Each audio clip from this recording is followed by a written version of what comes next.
La prochaine question portera sur les menaces auxquelles fait face le Fulfulde, face à la mondialisation et les langues puissantes, puisqu'on se rend compte qu'il y a beaucoup de mots. Par exemple, pour moi qui vis à Yaoundé principalement, je ne peux pas formuler une phrase sans mettre un mot peut-être francophonisé.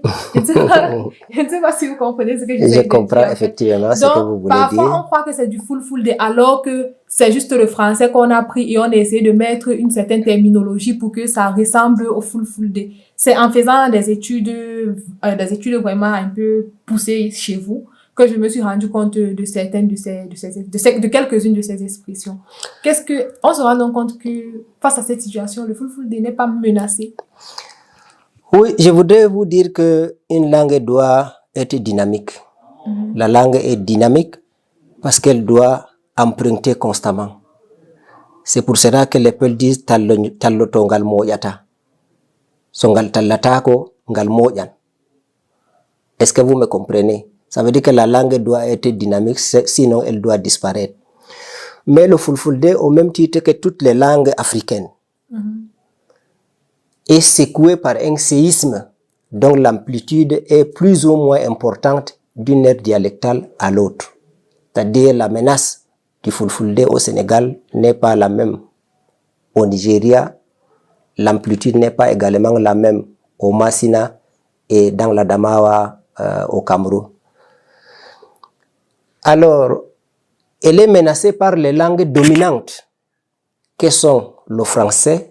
Vous dites par exemple que vous ne pouvez pas former une phrase peul sans avoir emprunté un mot français. Elle est également au Nigeria menacée par l'anglais, parce que tel que vous vous exprimez ici en utilisant les mots d'emprunt français, c'est de la même manière que le Nigérian qui n'a appris que l'anglais s'exprime aussi en Fulfulde. Également, l'arabe est là aussi avec ces menaces parce que les Peuls se sont retrouvés en majorité dans l'islam, ce qui fait que les mots arabes sont très nombreux utilisés dans la langue Peul. Mais je voudrais également parler d'autres langues. Au Nigeria et le Niger, le Fulfulde est menacé par le Hausa.